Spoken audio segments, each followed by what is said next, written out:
మీ business ఏదైనా మీ ఊర్లో promotion చేయాలంటే అది సుమన్ టీవీతోనే సాధ్యం. ఇప్పుడే సంప్రదించండి.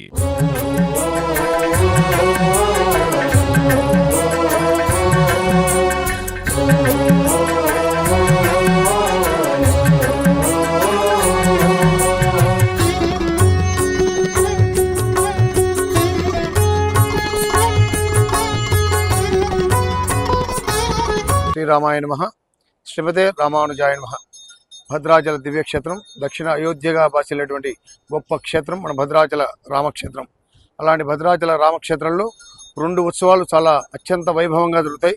ఒకటి వైకుంఠ ఏకాశి ప్రయుక్త అధ్యయనోత్సవాలు, అలాగే రెండో ఉత్సవం శ్రీరామనవమి. ఈ రెండు ఉత్సవాలు కూడా భద్రాచల క్షేత్రంలో చాలా గొప్పగా జరుగుతాయి.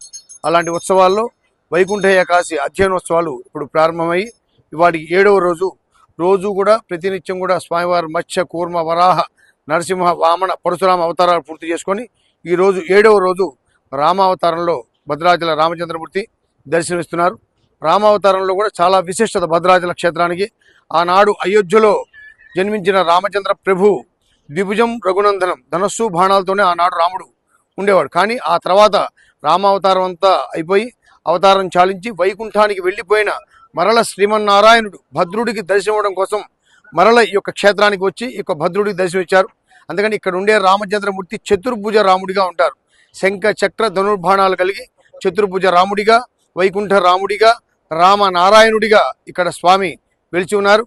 అలాంటి రామచంద్రమూర్తి యొక్క ఆలయంలో వైకుంఠ ఏకాదశి ఉత్సవాల్లో 7వ రోజు రామావతారంలో స్వామి దర్శనమిస్తున్నారు. కాబట్టి భక్తులంతా కూడా ఈ యొక్క రామావతారాన్ని దర్శించి రామానుగ్రహాన్ని పొందవలసిందిగా కోరుతున్నాం.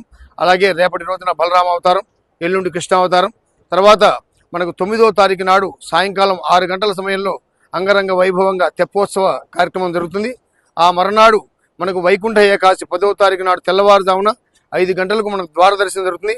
ఆ ద్వార దర్శనంలో గరుడ వాహనమైన రామచంద్రమూర్తి శ్రీమన్నారాయణుడే రాముడు కాబట్టి ఆ గరుడ వాహనాన్ని అధిరోధించి రామచంద్రమూర్తి, హనుమంత వాహనంలో లక్ష్మణస్వామి, అలాగే గజవాహనం మీద సీతమ్మ తల్లి, అలాగే ఆళ్వార్లు రామానుజుల వారు, నమ్మాళ్వారు ఒక వాహనంలో, అలాగే గోదాదేవి ఒక వాహనంలో 5 వాహనాల్లో స్వామి యొక్క వైకుంఠ ద్వారం నుంచి దర్శనం ఇచ్చి 5 నుంచి 6 వరకు దర్శనం అయిన తర్వాత ఇక్కడి నుంచి స్వామి తిరువీధిగా వెళ్తారు.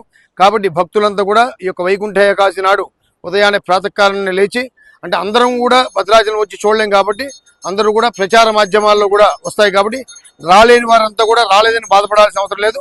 మీ ఇళ్లలోనే ఉండి ప్రాతకాలాన్ని లేచి స్నాన సంధ్యాదులు పూర్తి చేసుకొని ఆ యొక్క టీవీ ముందు కూర్చొని రామనామ స్మరణ చేస్తూ అందులోంచి చూసినా కూడా భద్రాచల క్షేత్రానికి వచ్చి వైకుంఠ ద్వార దర్శనం చేసుకున్నంత ఫలితం మీ అందరికీ దక్కుతుంది. కాబట్టి ప్రతి ఒక్కరూ కూడా ఈ యొక్క వైకుంఠ ఏకాదశి ద్వారం నుంచి రామచంద్రమూర్తిని దర్శించి రామానుగ్రహాన్ని పొందవలసిందిగా కోరుచున్నాం. జై శ్రీరామ్.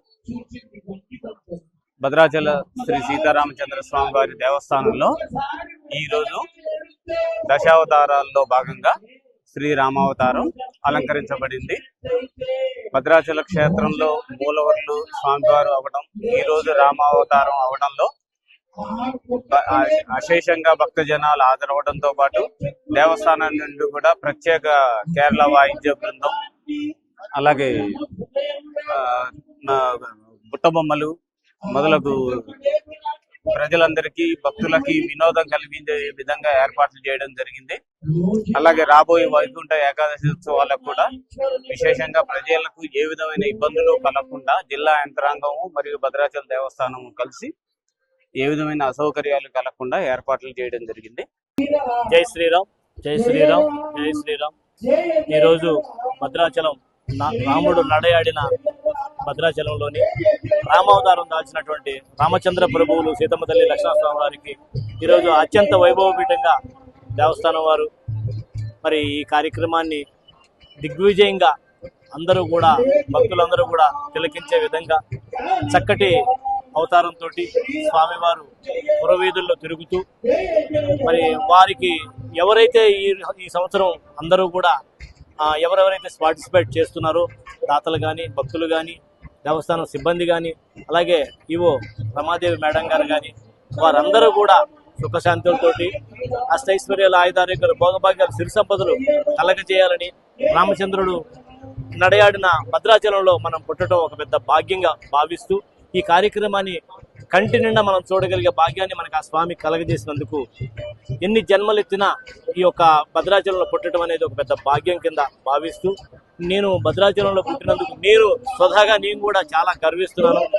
ఎందుకంటే ఇంతటి భాగ్యాన్ని కనులతో నేను వీక్షించేందుకు నాకు ఆ భాగ్యాన్ని కలిగించినటువంటి ఆ శ్రీ రామచంద్ర ప్రభువులకి, ఆ సీతమ్మ తల్లికి, లక్ష్మణ స్వామి వారికి ఆజాంతకాలం ఎన్ని జన్మలెత్తినా మనం రుణపడి ఉంటామని, మరి ఈ కార్యక్రమాన్ని ఇంత విజయవంతంగా చేసిన సహకరించిన వారందరికీ కూడా శిరస్సు వంచి నమస్కరిస్తూ సెలవు తీసుకుంటాను. జై శ్రీరామ్, జై జై శ్రీరామ్.